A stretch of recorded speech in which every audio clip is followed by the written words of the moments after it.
Welcome to the virtual reading fair day 10. My name's Harry Chia and I'm 6 years old and I'm going to the first grade.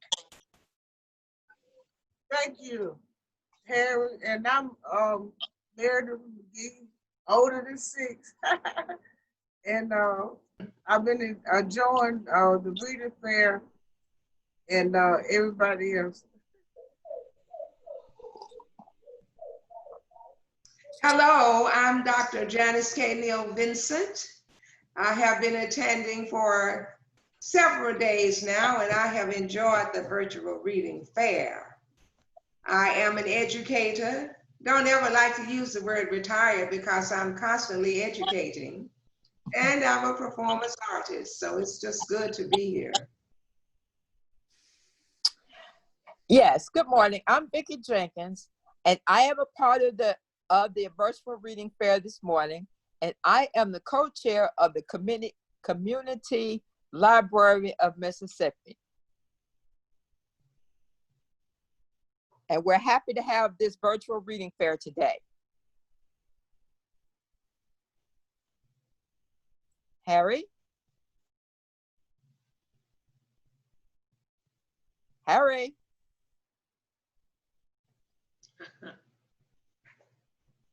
Has he taken a break? Has he stepped off? Or?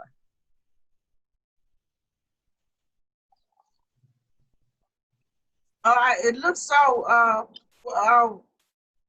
Can one of you read first? Well, I go first. I'm still with Lily Darling, and I'm gonna read some more of hers. Okay, very good. Okay. Here it was, the moment I dreaded the most. Contrary to the familiar phrase, sticks and stones may break my bones, but words will never hurt me. I was injured, nevertheless. Every word that was swiped out every word spat out and hurt me like 1,000 paper cuts slicing through my skin. It hurt my self-esteem, my self-worth, my confidence. I began to grasp my breath, and words began to suffocate me. Tears began to swell up behind my eyes, and with one blink, I know I would not be able to contain them longer. And after they start to stream down my face. Breathe, Lily, just breathe. My mom always told me, no matter what, don't let them see you cry. I plan to honor this. I walked toward the front of the house. The bus just ran off. The moment both my feet hit the ground, tears flow like the gushing waterfalls of Niagara Falls. Walking toward the front door of the house, I was sure not to turn around. Don't let them see you cry, Lily. Don't let them see you cry.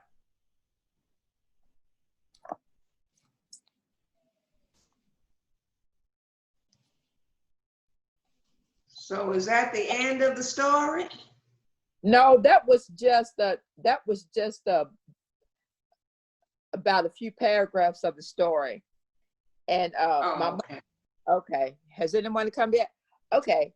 By the time the well of my tears finally dries up, it was too late for me to walk to school without having someone sign me in. Since I hate to bother my mom at work, I don't want anyone to go away, to stay home. I don't want to go. I can't even say it. I don't want to go any way to stay to stay at home as easy as I just have been careful and have left the house in a mess. My mom won't think highly of me. As I walked around the empty house, memories of my papa flood blood in my brain. He was the funniest man I have ever met. If he was still alive today, he would be sitting on the front porch wearing his Farmer John blue jean overalls with buttoned down flannel shirt. Oh, how I miss that man. A day like this would be spent fixing or burning something around the house. He loved staying busy. Every time you could look around, he would say something need to be fixed. Squeaking doors, broken cabinets, even a broken umbrella. Doesn't matter as long as he had something to do. And you couldn't find something sitting exactly by the side, on its side, and with no worries or no fear. No matter what I was going through, outside of his house, I would always feel complete whenever I was with him. But now the man is gone, I struggle to find my place in his world.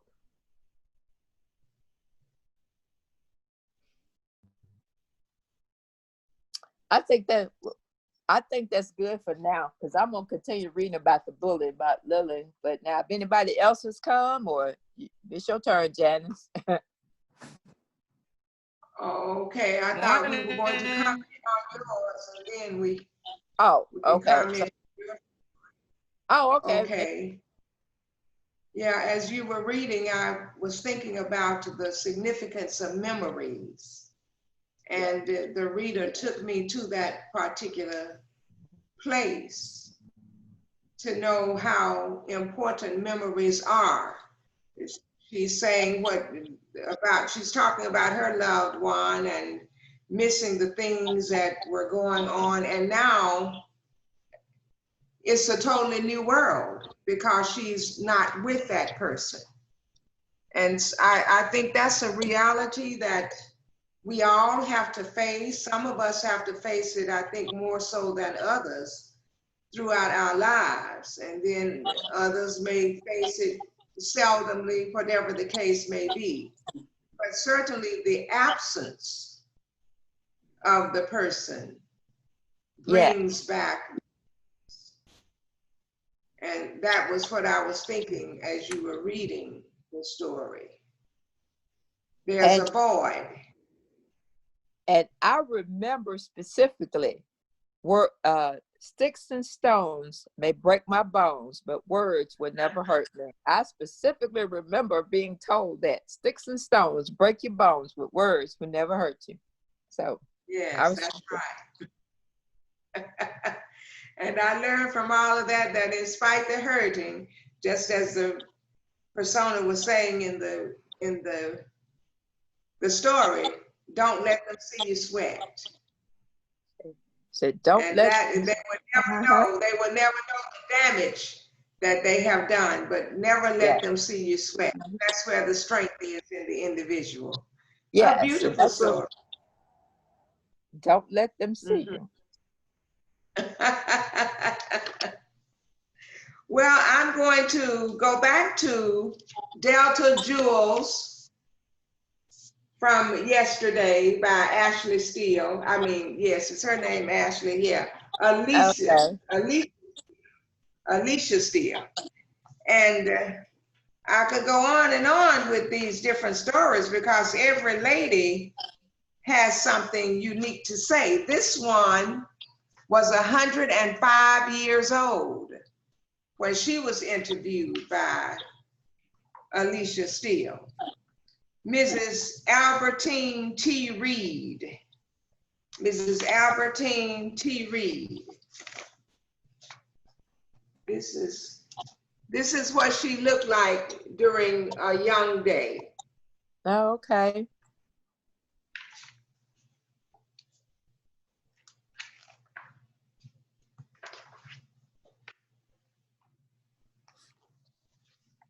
And this is a loved one who is going through the interview, talking about her.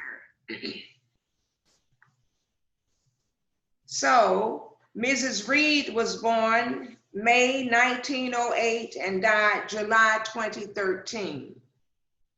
She was married for 40 years to Liddell Reed, had 8 children, 17 grandchildren, 30 great-grands, and 20 great-great-grands.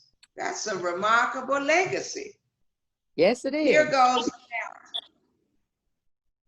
I have a mother in mind, Reverend Self had told me during our first phone call. Mrs. Albertine T. Reed is our eldest. She's 105 years old. I will call her family and talk to them and call you back. I was elated as I waited to hear from him. When I finally spoke to Mrs. Reed's granddaughter, Juanita Reed Verdue, to make an appointment for the interview, she said, "Mama has been waiting for you, but Mama has taken a turn for the worse and is tired. Mama says she's ready to go home. We can schedule a tentative appointment. Call me the day before to see if Mama is up for your visit." When I call back, Mrs. Reed is not up for the visit. "Thank you," I say. "Why don't I call you another time?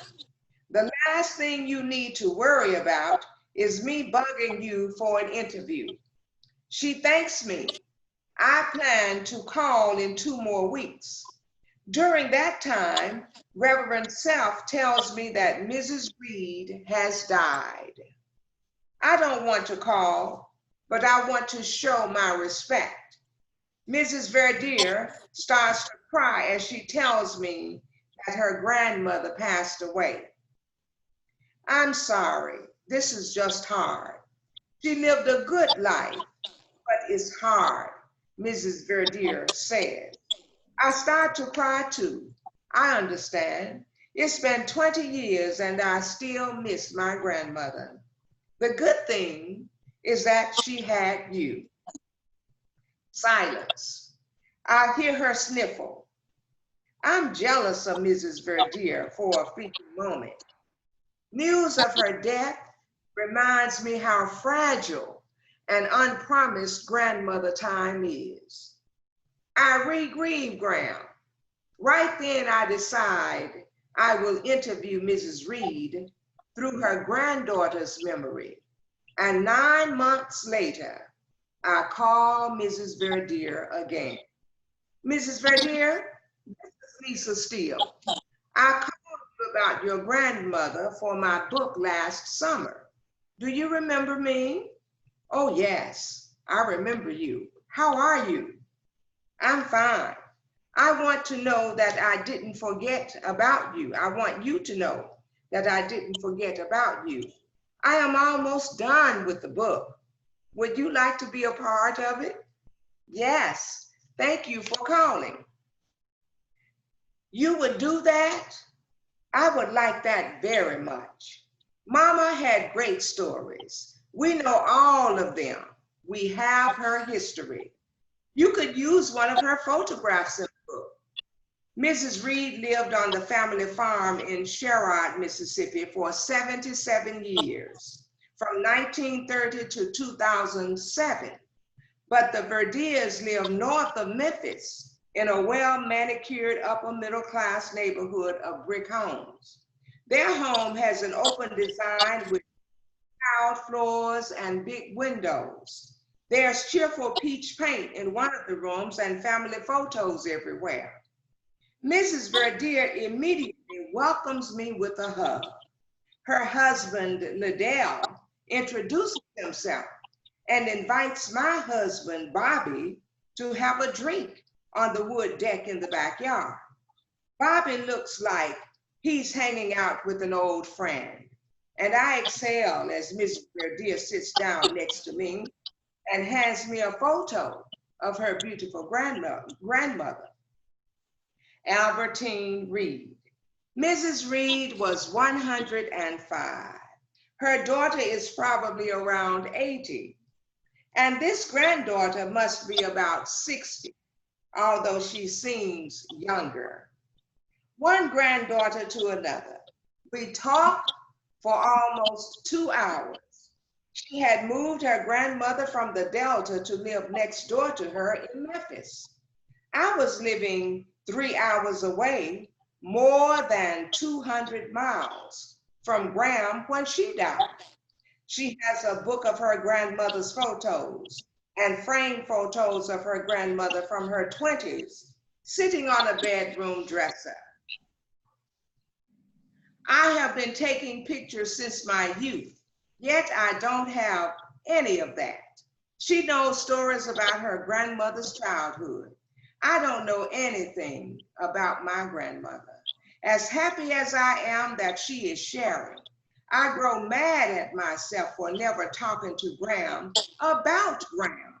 All those wasted years I lived with him. I spent most of them being rebellious and fighting curfews. I didn't stop to learn how she came to be the kind and thoughtful woman I knew. I wished I could go back in time and not be that narcissistic teenager. I can stop here or I can continue.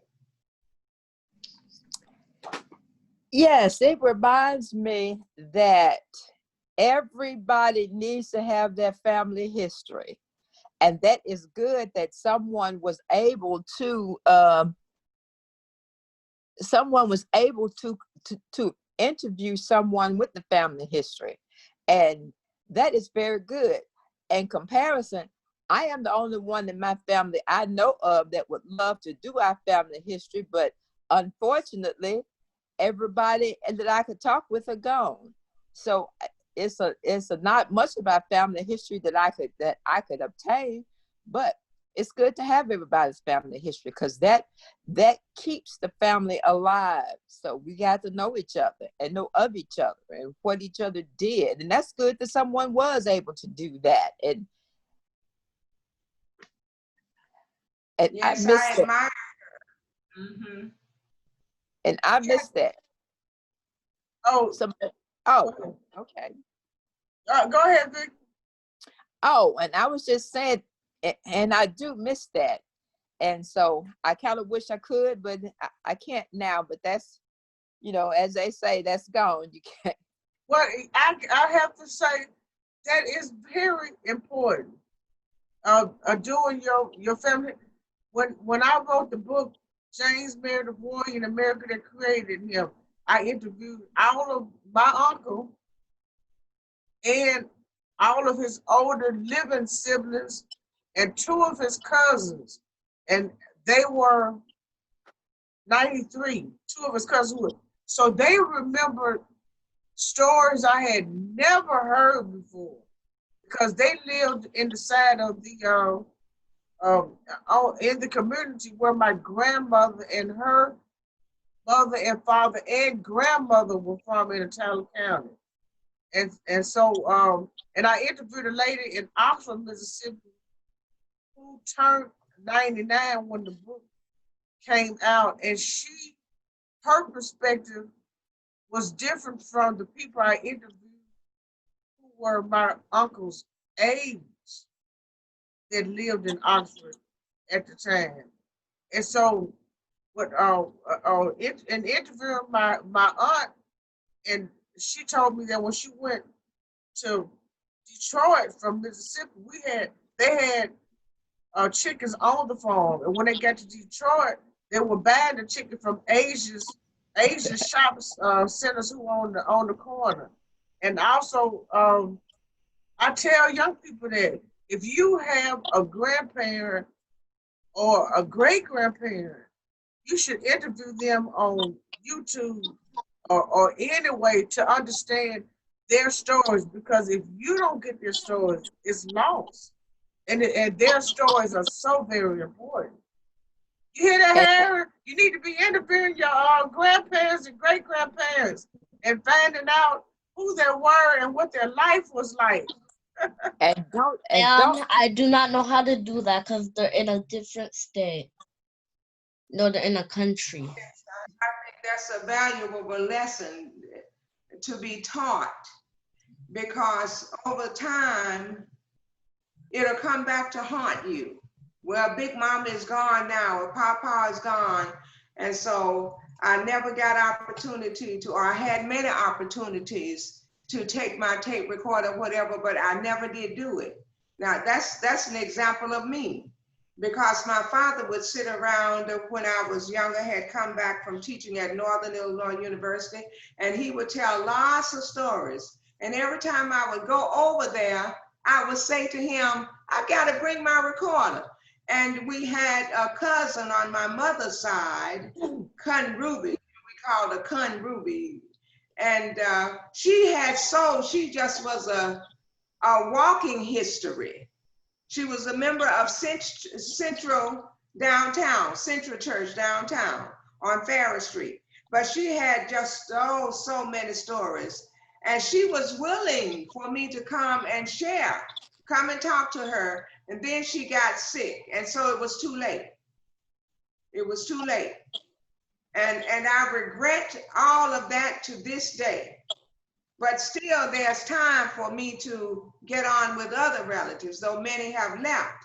And so, young man, you can do a lot with what we're talking about. You can do a lot. Right now, it's like, oh, these old folks don't know what they're talking about. But your relatives, your older relatives are going to work with you. accept And so this I if would you just miss it. love to see that happen. Accept this if you miss that, and I can know that if you miss it, you will miss it. You will miss it for the rest of your life, because I missed that, and I did not have the opportunity to talk to my elders, to do that, and I missed that terribly. Mm-hmm. Yeah. Well, I had a cousin to write a family history. And I have a cousin who wrote a family, and I had an auntie. She came to spend a couple of weeks with me, and we talked about that. I started asking her questions, so I said, well, maybe the next time she comes to visit, and we'll just have time, just the two of us, we'll be able to do that. But that's in line with the project that I want to do, that I'm gonna talk to Meredith about, because our elders are our national treasures.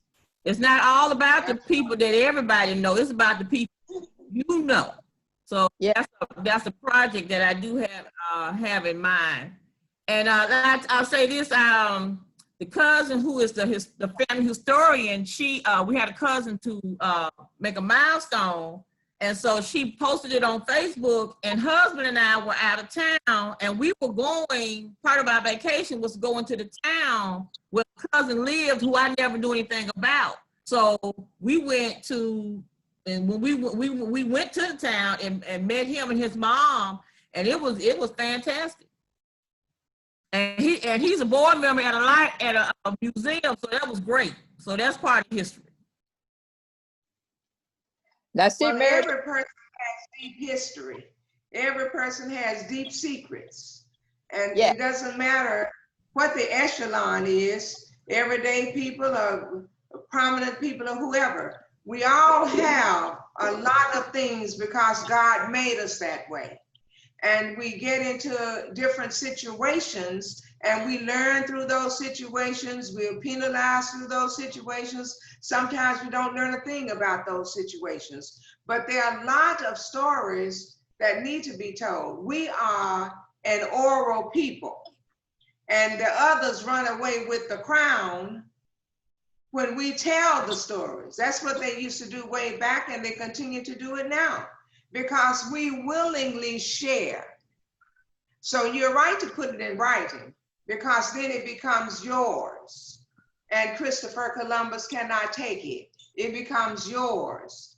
And so that's why it's important that we prod our loved ones to record, to take heed. This is a great moment, whatever the moment is that we're in. It's a great moment, and there is a lesson to be learned from it. Well, I didn't know Uncle Joe was like that. So and so, oh yes, Uncle Joe was just like that. And I can tell you more about it.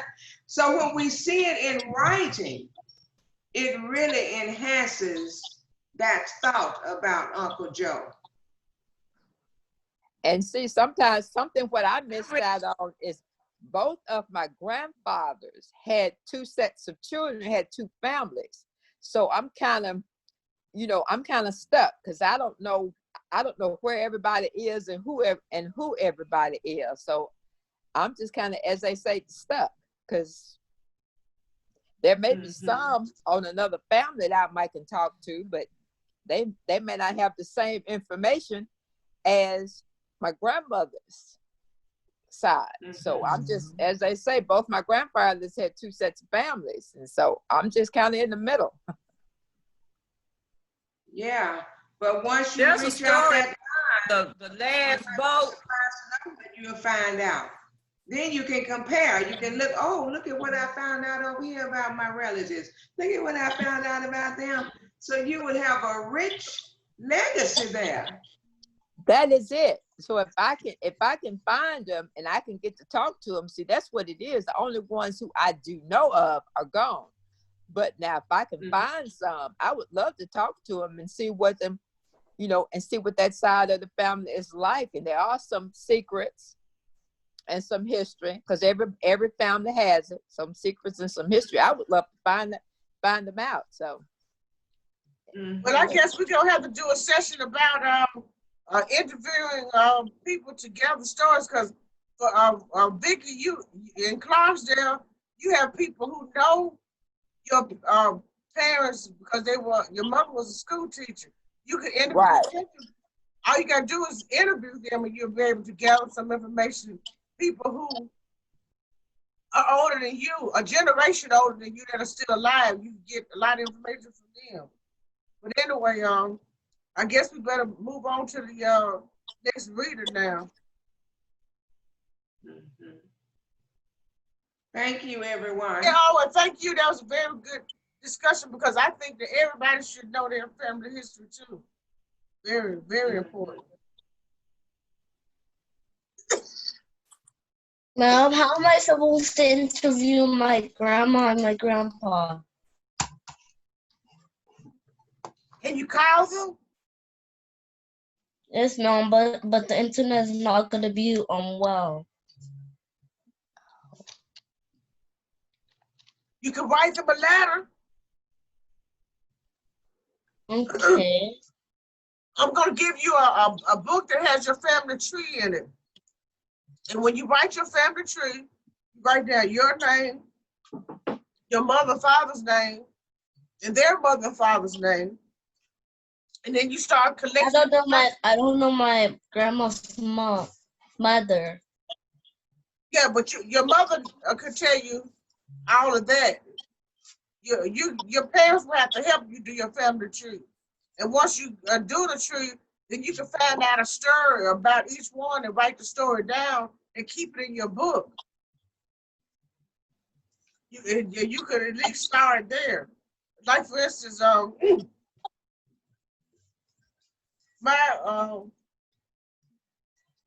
my parents' side, on my father's side, they were in North Alabama, and they were descendants of Cherokees. And on my mother's side, we were in Central Mississippi, and they were the descendants of Choctaw. Well, I mean, other races as well. But I'm just saying, that's what you learn when you do your family history. You learn which races you are. And in your case, you probably don't have Indian uplines, but you may be affiliated with tribes from either side. So all of those things are who you are. Our history is who we are. And if we don't know our history, we're incomplete, because that's who we are. And I have started our ancestry, and I do know of where some of the relatives are that I never did hear of. But growing up, I never did hear of them. But I have started our family tree, our ancestors, and so I am getting caught up right now. And as you were saying, on my mother's side, we were in North Carolina, and we were Cherokee, my grandfather. On my dad's side, we were up in Lexington, and we were Choctaw. So I'm trying to find out everything. I did find out enough about it to say that, you know, if you have enough percentage, you can go on the reservation and get some of the money from the casinos. I found that we do have the percentage, but you got to have the paperwork to go and take it. I also found out that on my mama's side, we up there in North Carolina, and she is a penny. And so if I could find that we had enough of we had enough pennies, then we could become JC pennies, and, you know, but I'm searching. Well, also, you know, now you can pay for the genealogy. Is it? Yeah. What is that test called? Whatever that is, and it will give you names and numbers of people that you can contact that you relate to. Then there go your interview. But I think that we should actually do a session on family. Your genealogy and searching your family tree. Yeah. So who's next? Has the net read? No, ma'am. Oh, okay. So I could go ahead and read my few paragraphs, and the net could go after me.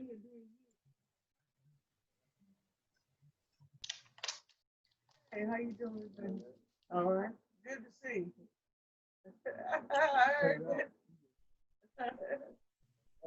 No, that's true. Okay, so I'm reading a few more pages. The sheet of visits, the Mississippi State Capitol, which actually is this book evolved from a child's tour of the Mississippi State Capitol, which was built in 1903. Okay, let's see where we are now.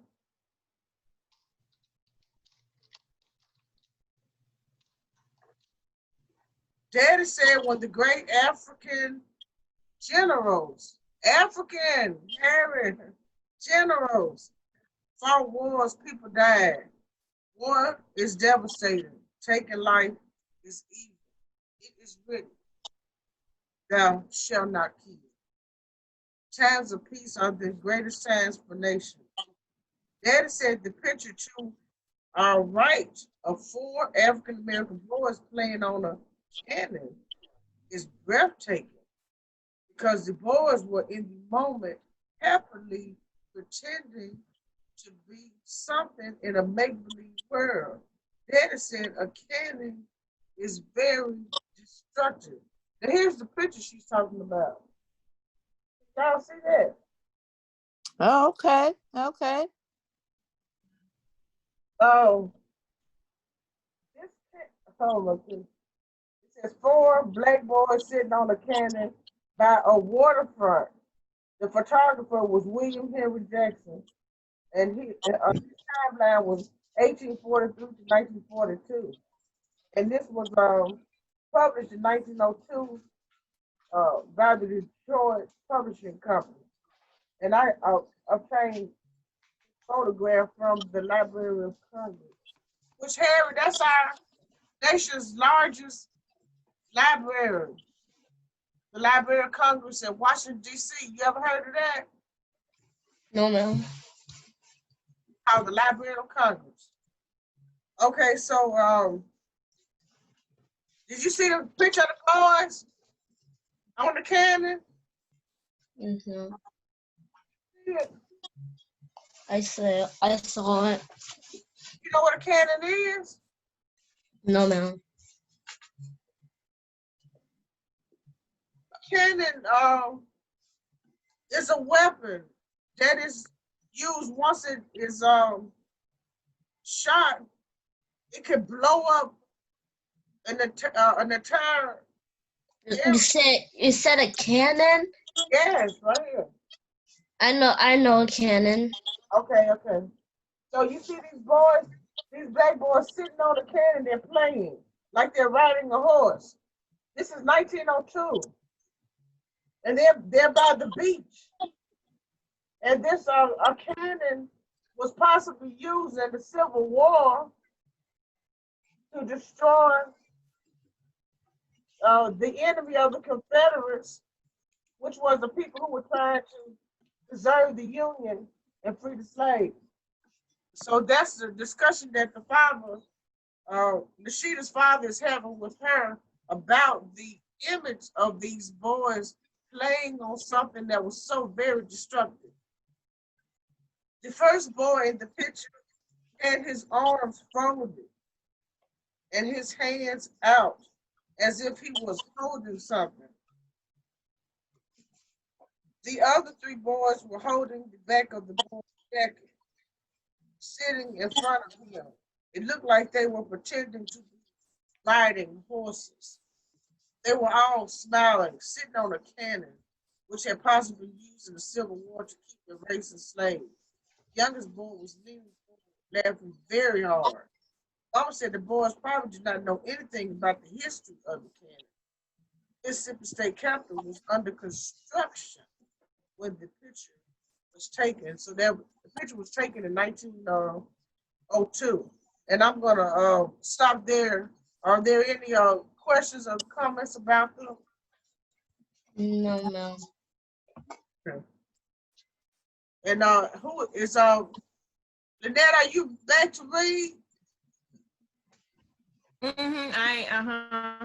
I will tell Harry, like if he gets to go down like around Vicksburg somewhere, go to the battlefield, or we were in Jackson, I just can't think where, on the water somewhere, and they had cannons, and you go sit on them. Kids climb, the kids like to climb all over them. So that's what those children were doing. The same things kids do today, kids did back then. Kids are always gonna be kids. Climb and explore. All right, I'm going to finish reading Audrey's story from We've Got a Job. I'm going to finish up her story. Audrey, April 1963. Despite 7 years of boycotts, protests, lawsuits, and sit-ins by ACMHR members, Birmingham's blacks remained dismally segregated from the city's whites. Finally, in early 1963, Shuttlesworth called on Dr. Martin Luther King Jr. and Reverend Andrew Young, civil rights leaders with the Southern Christian Leadership Conference, SCLC, in Atlanta, Georgia, for help. King and Young met with local black leaders, including Mrs. Hendricks, to plan new strategies for ending segregation in Birmingham. Sometimes they gathered in Aubrey's house, where they got to know these leaders on a nickname basis. Mike, that's what we called Martin, Andy, Fred. They stand in the kitchen while my mother made dinner, she said.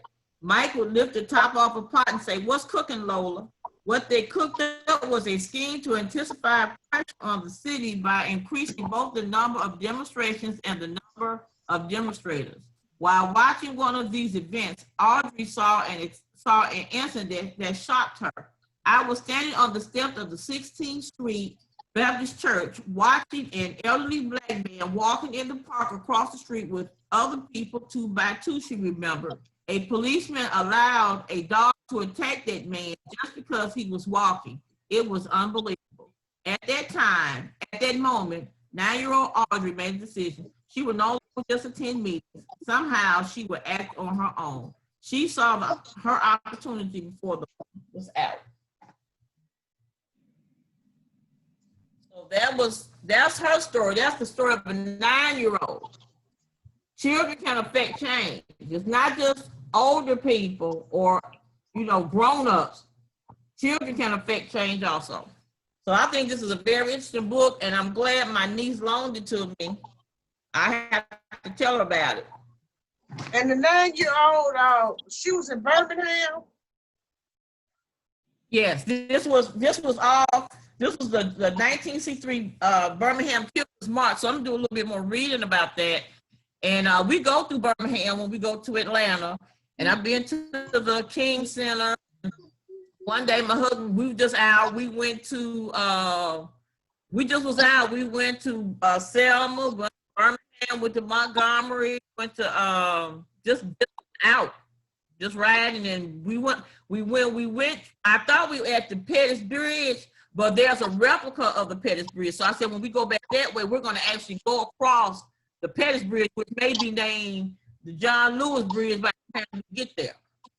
Well, I think it should be named like Jimmy Lee Jackson. I love John Lewis, but Jimmy Lee Jackson is the one that died. I'm just talking.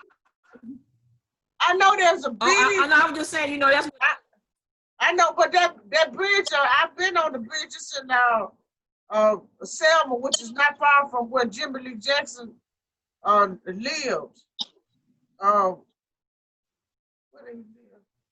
I've been there too recently, and they have a highway named for Jimmy Lee Jackson. But Jimmy Lee Jackson is there was a sacrifice, just like Meg Evans and some of the others, for that whole. Oh, okay. Mm-hmm. He died. Trying to register to vote, trying to protect his family members who were elderly getting beaten. And that's when, and that's how John Lewis and everybody rallied around and came. Jimmy Lee Jackson was the person like George Floyd who actually died. So that to me should be named, that's just me for knowing history, Jimmy Lee Jackson, because he was the person that died. Before everybody else. He was the reason why the march happened. Yes, his murder.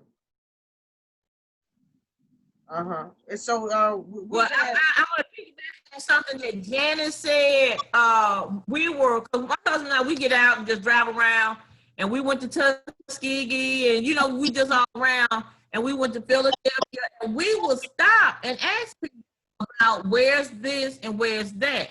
And the people who live in these places the people we don't know the history. So you say, you don't know the history really of where you are. You may know the history of somewhere else, but you don't know the history of where you're actually living.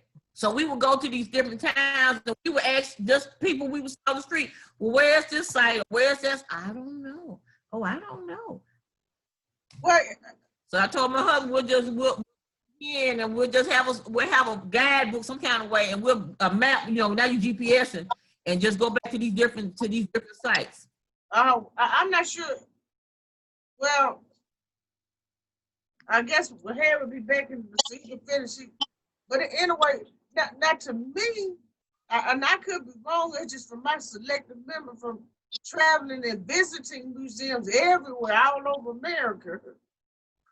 To me, the people who mostly visit museums that live in the area are more of the cultured elite class or educated, because the leaders of public education definitely to make it their business not to send to make these kind of places field trips, because ignorance is how people are controlled in the economy. And I don't want to go into too much of that, but there are people. I've been to the Delta and asked people where the Emmett Till site is, and I've talked to young people who never heard of it, and then you talk to someone who's older who could tell you exactly where it is. But there's been a disconnect between two generations, and Ira Jess Brown was the only one of three lawyers in this state. Daughter, I was in a discussion where she was talking about, I think she's educated, how we have at least two generations of people who know nothing of our history and culture. So that's one of the biggest problems that we have. Now, I think that So I don't know whether this is boring to people, or I don't know. To young people, I don't know what it is even now. We done lost Well, Harry. it's up to. He gone too much adult conversation for him. I think about my little grandfellow. You know, we tried to take our daughter and our son out some, but I can see looking back where we could have done better. So grandbaby is going to reap a whole lot of grandmama's thinking is my thinking is broad now, because I've always liked museums and things of this nature. And I talked to his dad about it a couple of days ago, but I'm just thinking we're going to be going out a little bit, because we're about memories and doing things together, but it'll be up to his parents and his grandparents and his aunts and uncles to expose him to things. So you have to expose the child. You can't be mad when a child don't know anything if nobody has exposed them. So I'm taking that on myself to see that he know a little bit more than I do, and then I expose his mama and his uncles. I mean, we exposed them to stuff, but I see what we could have done better. And that's all I can do is talk about self. Because that's all I can work with is self. Because reading and learning culture is a part of the family culture. Like this child, Nashida, Yeah, her character. I know characters where reading is very important from home, and they have libraries at home. And Barack and Michelle Obama's their daughters. And I found it out later. They had the same culture, reading so many books a week, not being able to watch TV through the week, and only watching it. So they know a lot because they're readers. Reader exposes a child to many things, to a world of things and events. And so that is the culture.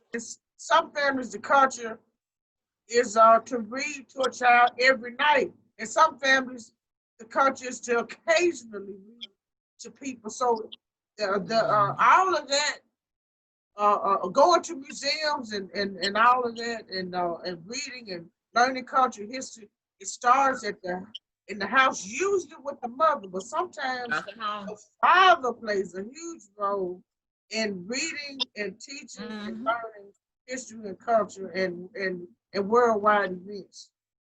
So it starts at the house. Well, you know, there's a saying that says when you educate the mother, you educate the family. Absolutely. Yeah, because usually the mother is the first teacher. Usually. And now it's getting to be where the parents think that the teacher should be the first teacher. Well, we got to undo that training. No, ma'am. It's too late. It's too late. Yes. They should be learning